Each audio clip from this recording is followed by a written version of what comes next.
Good morning. Stacy Glasgow with your daily devotional. Today's devotional comes from Melanie Schenkel's Everyday Holy, and it is titled Doing a New Thing.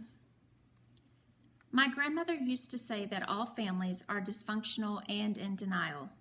I know what you're thinking. What a warm sentiment. I'd love to have that crocheted on a throw pillow.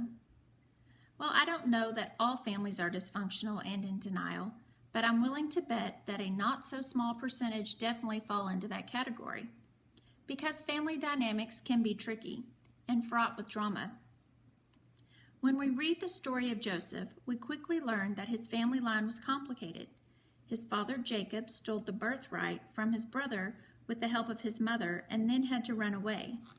Jacob worked for his uncle to marry Rachel, the woman he loved, only to be tricked into marrying her sister. Rachel struggled with infertility, but Leah gave birth to many sons.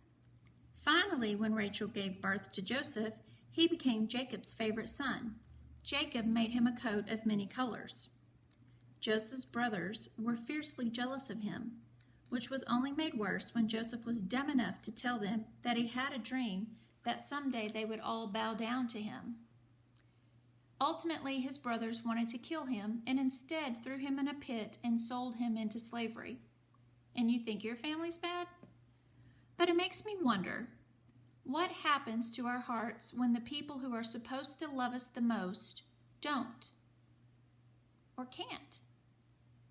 Those are the wounds that can cut the deepest parts of us. My own family has had its share of dysfunction.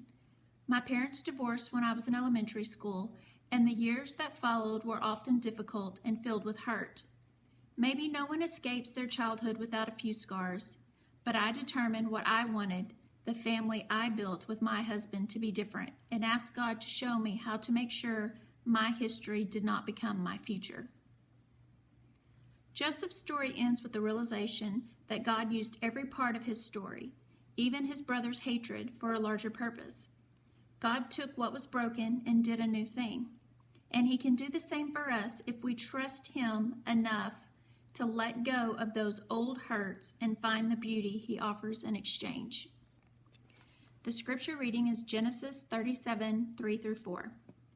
Now Israel loved Joseph more than any of his other sons, because he had been born to him in his old age, and he made an ornate robe for him. When his brothers saw that their father loved him more than any of them, they hated him and could not speak a kind word to him. Have a great week.